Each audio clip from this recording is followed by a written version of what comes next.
The English majors blew it. Finally, they had a chance to prove all of us wrong.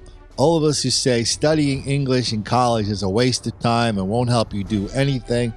The English majors had a chance to tell us something important about these recent epidemic of cops being targeted by black people as a result of racial grievances, but they have been silent. Hi, this is Colin Flaherty. I'm the author of the upcoming book, Don't Make the Black Kids Angry. Here we talk about racial violence, black on white crime, black mob violence, all without racism, without rancor, without apologies. So yesterday in Minneapolis, cop gets shot.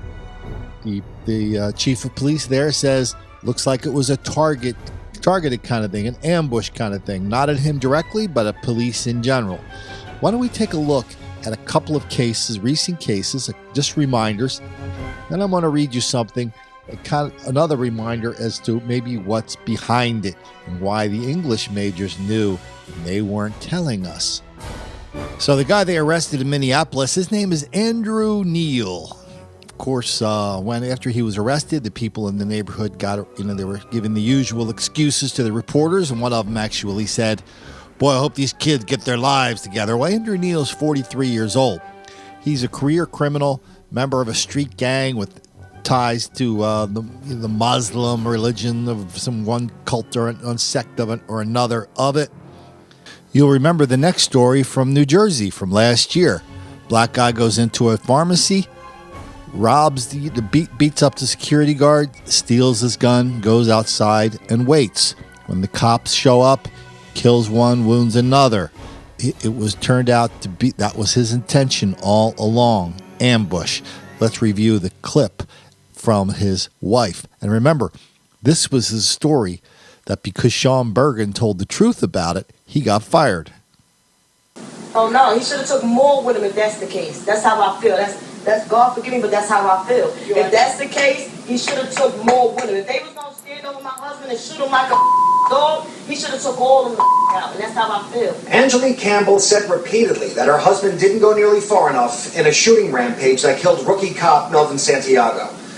The last Facebook post from Ismael Brinsley seemingly foreshadows a violent ending. "I always wanted to be known for doing something right, but my past is stalking me and my present is haunting me." Investigators now combing over the 28-year-old's social media accounts to look for what led to his rampage. On a dating website, Brinsley is pictured behind a camera. He calls himself a film director and free thinker.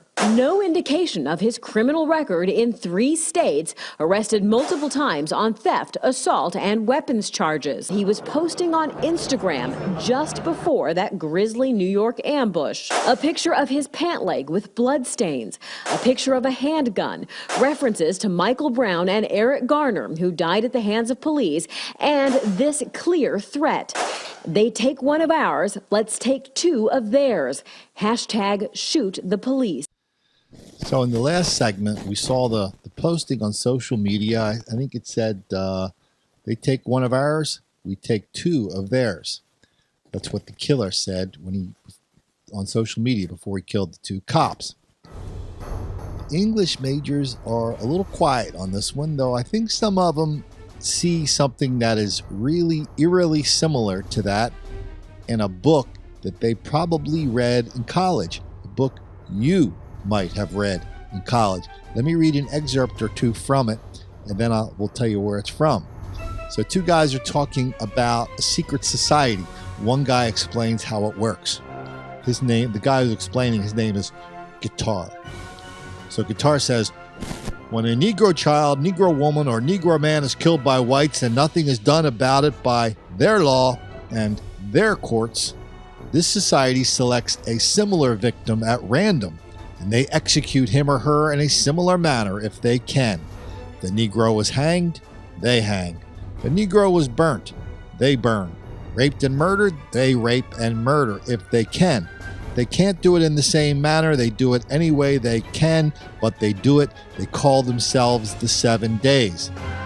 His friend says, "You're going to kill people?" The other guy goes, "Not people, white people." This inspirational instruction manual for black on white vengeance for crimes and grievances, real or imagined, was pulled from a book called Song of Solomon. Sound familiar? How about this? Written by a woman named Toni Morrison. Sound familiar? 1993 Nobel Prize for Literature, largely for writing the Song of Solomon. 2008 Christian Science Monitor asked John McCain and Barack Obama what their favorite books were. John McCain said Old Man and the Sea. Barack Obama said Song of Solomon. This is Colin Flaherty with White Girl Bleed a Lot. Talk to you next time.